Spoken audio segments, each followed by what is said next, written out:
A warm good evening to one and all on the dais of the dais. On the occasion of International Day for Eradication of Poverty, the legal services, on 17th we have this program. On that occasion, the legal services program is conducting this awareness program under the chairmanship of D. Indira Madam, Senior Civil Judge, District Legal Services Authority Secretary Ma'am. Welcome to our college, ma'am.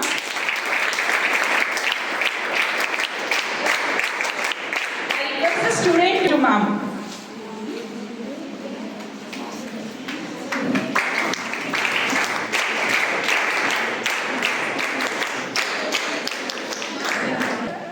Saris from NGO.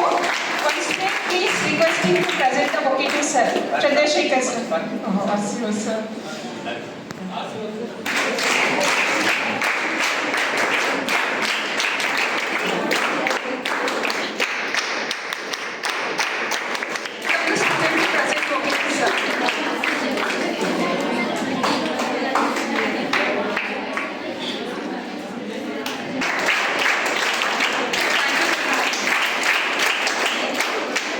Labor, trafficking, and all these activities, various programs, we are going to discuss the acts and various rights. So now, some few words about this program. Thank you, ma'am. I'd like to thank Indira Madam, who has taken so much pain and efforts to come all the way here, and she is ready to provide or to give awareness about all the legal services and the issues. Nowadays we have so many issues like child trafficking, and I think now we have to say it as women trafficking. Now we are all women, right? Yes. So we have this women trafficking issues and many like poverty issues and many child rights. There are many things which our constitution has given to us as rights. But still their awareness among our ST community is very less about this.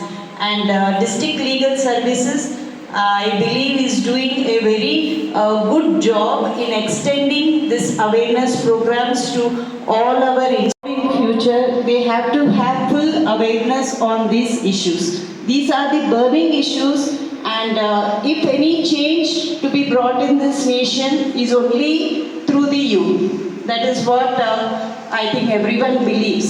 And to bring any change, we need. మరియు వారి యొక్క team మరియు ముఖ్యంగా మన శ్రేయభిలాషులాగా ఉంటున్నటువంటి మన మిత్ర బృందాన్ని అందరికీ కూడా హార్దిక స్వాగతం. ముఖ్యంగా we are very proud to take this opportunity. Actually civil judge and secretary district legal service authority madam గారు, కాలేజ్ ప్రిన్సిపల్ మేడం గారు, ఆర్సీఓ గారు, మరియు ఎన్జిఓ చంద్రశేఖర్ గారు, నాతో పాటు ఉన్నటువంటి లీగల్ వాలంటీర్ అందరికీ కూడా నమస్కారాలు. మీకు అందరికీ కూడా శుభాకాంక్షలు. ఎందుకు అంటే మొన్న 11వ తేదీ international day for the girl child అని వచ్చింది, అంతర్జాతీయ బాలికా దినోత్సవం. దాని సందర్భంగా ఆలస్యంగా అయినా చెప్తున్నాం. ఓకే, మరి మామూలుగా అయితే ఇంటర్నేషనల్ డే అనేమో మనము 11th అక్టోబర్ జరుపుకుంటాము. నేషనల్ గర్ల్ చైల్డ్ డే అనేదేమో జనవరి 24th ఎవ్రీ ఇయర్ జరుపుకుంటాం. జాతీయ స్థాయిలో జనవరి 24th జరుపుకుంటాం. అయితే ఇక్కడ మనకు కొన్ని అంశాలు గుర్తు తెచ్చుకోవాలి. ఇక్కడ మెయిన్ ఒక ఈరోజుకు సంబంధించినటువంటి థీమ్లో ఏమున్నదంటే, రేపు 17th అక్టోబర్కు ఇక్కడ పావర్టీ ఎలివేషన్ స్కీమ్స్ అని దానికి ప్రత్యేక దినం కేటాయించింది. పావర్టీ ఎలివేషన్ స్కీమ్స్ అంటే ఇక్కడ పేదరిక నిర్మూలన పథకం. మనకు గత 2 దశాబ్దాల నుంచి మన దేశంలో పేదరిక నిర్మూలన కొరకు అనేక రకాల స్కీములు వచ్చాయి. అవి జరుగుతూనే ఉన్నాయి. కానీ దాని ఫలితాలు అట్టడుగున ఉన్నటువంటి గ్రామీణ ప్రాంతాలకు, మారుమూల హ్యామ్లెట్స్కు అన్నిటి కూడా అందడం లేదు. రోజు మీరు పేపర్లో టీవీలో చూస్తుంటారు, దాంట్లో కొన్ని స్కీములు ఉన్నాయి. అదేంటి ఎగ్జాంపుల్ అంటే Mahatma Gandhi rural employment guarantee programme అని ఒకటి వచ్చింది. మీకు తెలుసు, సమ్మర్లో 100 రోజుల పని అంటే మీకు తెలుస్తుంది.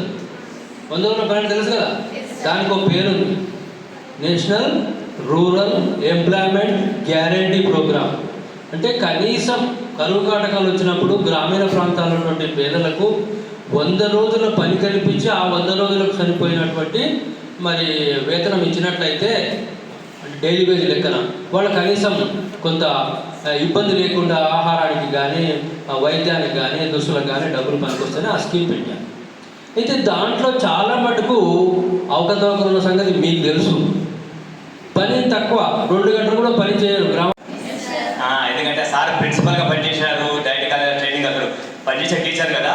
దాదాపు మహబూబ్నగర్ జిల్లాలో ఇతర జిల్లాలో పనిచేసే టీచర్ సగం మంది ఆయన శిష్యులు ఉన్నారు. అంటే డైరెక్ట్ కాలేజ్ పీటీ కాలేజ్ ఉంటుంది కదా, ఆయన ట్రైనింగ్ టీచర్స్ కదా, టీచర్కి ట్రైనింగ్ ఇస్తుంటారు.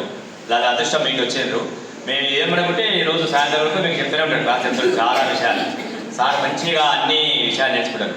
అంటే ఒకరు మీకు అర్థమవుతుంది, మనం బాగా మాట్లాడాలంటే ఏం చేయాలి, బాగా చదవాలి. సారు ఈచ్ అండ్ ఎవ్రీ దాదాపు రోజు 3 పేపర్ బాగా మొత్తం చదివేస్తాడు. లేటెస్ట్ ట్రెండ్స్ చూస్తాడు. ఇప్పటికి కూడా రిటైర్డ్ అయిన తర్వాత కనుక అంటే దేశవ్యాప్తంగా ఏం జరుగుతుంది, ఇంటర్నేషనల్ ఏం జరుగుతుంది తెలుసుకొని అప్పుడే అప్డేట్ అవుతుంటారు. ఇప్పుడు అప్డేట్ అయ్యి కొన్ని ఇలాంటి క్లాస్ చేస్తారు. అవి సార్ చెప్పినట్టు ఇక్కడ ప్రిన్సిపల్ గారు అవకాశం ఇస్తే సార్ మనకు మీకు ఎక్స్టెన్షన్గా మీకు దేనికి అవకాశాలు ఉన్నాయి ఇక్కడ, అది ఉన్నది. ఇప్పుడు చాలా క్లుప్తంగా మనకి ఇక్కడ మీతో సార్ ఒకరు ఉన్నారు, ఆయన రిటైర్డ్ ఎంప్లాయీ. ఇప్పుడు సీనియర్ సిటిజన్ తెలుసు కదా, అంటే ఎవరు ఓల్డ్ ఏజ్ వాళ్ళు ఉంటారు కదా, సీనియర్ సిటిజన్స్ ఉంటారు కదా, వాళ్ళ గురించి మనకి జిల్లాలో ఒక సంఘం ఏర్పాటు చేశారు, దానికి సెక్రటరీగా పనిచేస్తున్నారు. ఆ సీనియర్ సిటిజన్స్ అంటే ఏంటిది, వాళ్ళ బాధలు ఏమిటో ఎలా ఉంటుంది, వాళ్ళకి మనం ఏ విధంగా సహాయపడతాం అనే ఉద్దేశం పెడితే క్లుప్తంగా మాట్లాడుకోండి. అదేవిధంగా కాలేజీ ప్రిన్సిపల్ ఆర్సీ గారు మరియు మా తోటి పిఎల్వీస్ అయితే మనం ఈ చట్టాల అవగాహన గురించి నేను ఈ న్యాయ సేవా అధికార సంస్థ వాళ్ళు ఏం చేస్తామంటే ఈ చట్టాల గురించి చెప్తుంటాం. ఈ చట్టాలు ఎవరు తయారు చేస్తారు, ప్రభుత్వం తయారు చేస్తున్నారు. ప్రభుత్వం చట్టాలను ఎందుకొరకు తయారు చేస్తుంది, ప్రజల ప్రయోజనాల గురించి తయారు చేస్తుంటుంది అన్నమాట. చట్టాలు చాలా చట్టాలు, ఇప్పుడు ఇంతకుముందు కొన్ని చట్టాలు మాత్రమే ఉన్నాయి, ఇప్పుడు చట్టాలు అనేవి చాలా వచ్చినాయి. ఏది బాల్య వివాహాల చట్టము, బాల కార్మికుల చట్టము, ట్రాఫిక్ రూల్స్ గురించి, తల్లిదండ్రుల పోషణ చట్టము, తర్వాత ఆన్లైన్ బెట్టింగు, తర్వాత సైబర్ నేరాలు, తర్వాత మారక ద్రవ్యాల రవాణా, మానవ అక్రమ రవాణా, ఇటువంటి చట్టాలు చాలా ఉన్నాయి. ఈ చట్టాల గురించి చాలా విషయాలు చెప్పాల్సి ఉంటుంది కాబట్టి క్లుప్తంగా చెప్పింది కాబట్టి తల్లిదండ్రుల పోషణ చట్టం అని ఉంటుంది. తల్లిదండ్రుల పోషణ చట్టం అంటే మనకు చదివించిన తర్వాత మనకు ఇప్పుడు ఎవరు చదివిస్తున్నారు, తల్లిదండ్రులు చదివిస్తారు. తర్వాత వాళ్ళు వాళ్ళు తల్లిదండ్రులు అంటే వృద్ధాప్యంలో వచ్చినప్పుడు వాళ్ళని పోషించుకునే బాధ్యత మనది అన్నట్టు. అంటే కుమారులది కూతుళ్ళది బాధ్యత ఉంటుంది. ఇప్పుడు సామాన్యంగా ఏం చేస్తున్నారంటే తల్లిదండ్రులు ఏం చేస్తున్నారంటే కొడుకులకు ఆస్తి రాసిస్తున్నారు అనమాట. కొడుకులకు ఆస్తి రాసిచ్చిన తర్వాత ఈ కొడుకులు బాధ్యత ఏది, తల్లిదండ్రులను చూసుకోవాలి. కానీ వాళ్ళకి ఆస్తి వచ్చిన తర్వాత ఏం చేస్తున్నారు, తల్లిదండ్రులను విస్మరించి వాళ్ళని రోడ్డు బయట పడేస్తున్నారు అనమాట. అటువంటి అప్పుడు ఒక తల్లిదండ్రులకు కూడా ఒక చట్టం ఉందన్నమాట. వాళ్ళు తల్లిదండ్రులు ఏం చేయాలంటే ఒక దరఖాస్తు ఆర్డీఓ గారికి ఇస్తే అప్పుడు వాళ్ళు ఏం చేస్తారంటే తల్లిదండ్రులు వాళ్ళు దరఖాస్తు ఇస్తే ఆర్డీఓ ఏం చేస్తారంటే తల్లిదండ్రులకు కొడుకులకు రాసిచ్చిన ఆస్తిని మళ్ళీ తల్లిదండ్రుల పేరిట చేసే ఒక చట్టం ఉంది. అది తిరిగి ఆస్తిని తల్లిదండ్రులు కూడా ఇచ్చే పవర్స్ ఆర్డీఓకి ఉంటుంది అనమాట. అదేవిధంగా కుమారులు గిట్ట ఉద్యోగం చేస్తూ ఉంటే వాళ్ళు కూడా తల్లిదండ్రులను పోషణ చేయకుంటే వాళ్ళు కూడా తల్లిదండ్రులు ఆర్డీఓకు దరఖాస్తు ఇస్తే ఈ వచ్చిన గెస్ట్లకు అందరికీ కామన్గా మీకోసం మీరు ఒకసారి కొట్టుకోవాలి మరొకసారి.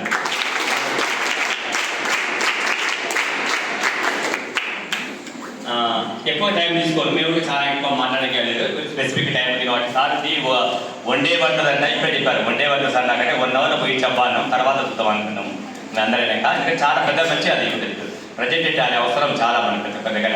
కాబట్టి మనకు ఈరోజు ఈ మంచి వాతావరణం లోపల ఈ సాయంకాల సమావేశం లోపల ఏర్పాటు చేసిన ఈ అవగాహన కార్యక్రమానికి ముఖ్య అతిథిగా విచ్చేసిన మన డిఎల్ఎస్ఏ సెక్రటరీ గారు మరియు సీనియర్ సివిల్ జడ్జి మన ఇందిరా మేడం గారికి మరొకసారి స్వాగతం పలుకుతాం అందరికీ. అదేవిధంగా రెస్పెక్టెడ్ ప్రిన్సిపల్ గారు, తర్వాత మన ఆర్సీ గారు హైదరాబాద్ నుంచి రావడం జరిగింది. మీతో మంచి స్టే చేసుకునే వరకు మా గురువులు శివన్ సార్ గారు, రామకృష్ణ సార్ గారు, మిగతా మన పిఎల్ఈ సారు, మన బాబురెడ్డి గారు, మిగతా స్టాఫ్, ముఖ్యంగా మన రవికుమార్ ఈరోజు అరేంజ్ చేసినట్టు రవికుమార్ గారు, తర్వాత డియర్ స్టూడెంట్స్, ఫ్రెండ్స్ అందరు. యాక్చువల్గా చాలా ఈజీ పని నేను చెప్పడం. మన ప్రపంచం లోపల చాలా ఈజీగా ఏం చేయగలుగుతాం? ఎవరు ఈజీగా ఏం చేయగలుగుతాం? మాట్లాడగలుగుతాం. చాలా ఈజీ సులభమైన పని అంటే మాట్లాడడం. ఎంత చెప్పారో ఎవరైనా మాట్లాడతాం. చాలా కష్టమైన పని ఏంటిరా? కష్టమైన పని వినడం. చాలా కష్టం వినాలంటే ఎంత మనం అటు ఇటు అంతా కష్టపడుతుంటాం. కానీ మా పని ఈజీ కదా, మేము ఎంతసేపటి మాట్లాడతాం. కానీ కష్టపడేది ఇంత మీరే. ఈ క్లాస్లో కానీ ఏదో ఈరోజు మీటింగ్ అంటే రిలాక్స్గా కూర్చున్నారు, మళ్ళీ ఇక్కడ క్లాస్లో కలుగుతున్నారని మీకు అనుకుంటారు కదా, అలా ఏం కాదు. దీని పేరు ఒక అవగాహన కార్యక్రమం, అవేర్నెస్ ప్రోగ్రామ్ అని ఏర్పడింది. ముఖ్యంగా ఎందుకు నేను మేడం గారిని మళ్ళొకసారి సభాముఖంగా అప్రిషిస్తున్నానంటే, ప్రతిరోజు ఏదో ఒక దగ్గర ఒక కాలేజీలో ఒక స్కూల్లో మేడం గారు కనిపిస్తారు. అంటే యాక్చువల్గా కోర్టులు, జడ్జిలు, పోలీస్ స్టేషన్లు అంటే ఎవరికి అవసరం అంటే, ఎవరికైనా ప్రాబ్లం ఉంటేనే పోలీస్ స్టేషన్ అవసరం, ఎవరికైనా ఏమైనా ఇబ్బంది ఉంటేనే కోర్టు అవసరం వస్తుంది. కానీ కోర్టులు కూడకంగా మేడం గారికి ఒక జడ్జి, డిస్ట్రిక్ట్ స్థాయి అంటే జడ్జి స్థాయిలో ఉండి మన గ్రామాలు తిరిగి, నిన్న అనువాడ వెళ్ళారు, మొన్న ఇంకో దగ్గరికి వెళ్ళారు, అంతకుముందు మా దగ్గరికి వచ్చారు, ఇంకొక దగ్గర అంటే రోజు ఏదో ఒక కార్యక్రమం లోపల ఎక్కడో ఒక స్కూల్ లోపల పిల్లలతో కలిసి ఉంటుంది. అంటే ఎందుకు అంటే నేటి బాలలే రేపటి భావి భారత పౌరులు కదా, సిటిజన్స్. వాళ్ళు ఏమడం మనం సిటిజన్స్ అంటాం. ఆ సిటిజన్స్ ఎలా ఉండాలనుకుంటున్నాం మనం? ఎలా ఉండాలనుకున్నాం? స్ట్రాంగ్గా ఉండాలి, నాలెడ్జబుల్ ఉండాలి, ఎక్స్పీరియన్స్ ఉండాలి, ఏదాన్నైనా మాకు తగ్గేది లేదన్నట్టు ఉండాలి కదా సిటిజన్స్. అలా ఉండాలంటే మనం ఏమంటాం? అందరూ కూడా బిలో 18 మీ గురించి రైట్స్ కానీ ప్లస్ చైల్డ్కి సంబంధించిన చట్టాలు కానీ సార్ చెప్పారు. బిఫోర్ దట్ 1 to 6 కేర్, ఇంకా జనరల్ కూడా చెప్పారు. మనం ఈరోజు ముఖ్యంగా ఈ ప్రోగ్రామ్ ఎందుకు ఏర్పాటు చేసుకున్నామంటే, మీకు మా ఆఫీస్ గురించి ఫస్ట్ ఇంట్రడ్యూస్ చేసుకోవాలి. ఉంది కదా, డిస్ట్రిక్ట్ లీగల్ సర్వీసెస్ అథారిటీ ఉంది కదా, ఉంది.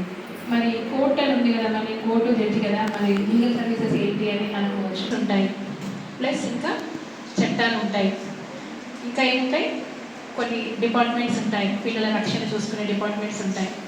మరి వీళ్ళందరికీ కూడా ఆ పిల్లలు ఇలా, ఈ పిల్లలు ఇలా ఉన్నారని చెప్పి వెంటనే తెలియదు కదా. కాబట్టి కోర్టులో జడ్జిమెంట్ తీర్పు అప్పుడు కానీ తీర్పుకు ముందు కానీ ఈ విషయాలన్నీ కూడా గుర్తించినప్పుడు ఆ పిల్లల కోసం ఏదైనా ఆర్డర్ ఇవ్వచ్చు కోర్టు. కానీ ఆర్డర్ తీసుకోవాలన్నా ఆ పేరెంట్ అనేది ముందుకు రావాలి. ఫస్ట్ గార్డియన్ ఉండాలి, ఎవరో ఒకరు ఉండాలి. మరి స్టేట్ అనేది ఒక వ్యక్తి కాదు కదా, కాబట్టి అలా బాధ్యతను అందరూ చూడాలి. కాబట్టి చూడలేకపోతున్నారు కాబట్టి లీగల్ సర్వీసెస్ ఆఫీసెస్ మీద ఆ డ్యూటీ పెట్టారు.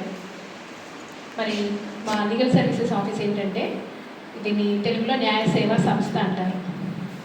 ఇది ముందుగా లేదు, 1987లో వచ్చింది లీగల్ సర్వీసెస్ అథారిటీ యాక్ట్ అని.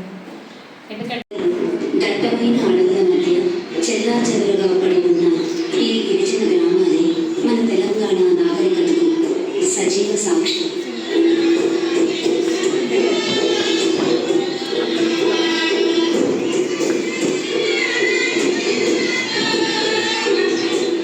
ఎప్పటికప్పుడు మారుతున్న ఈ సంస్కృతి సంప్రదాయాలను ఇంకా అలానే కాకుండా ఒక గిరిజన గ్రామంలో సీనయ్య కుటుంబం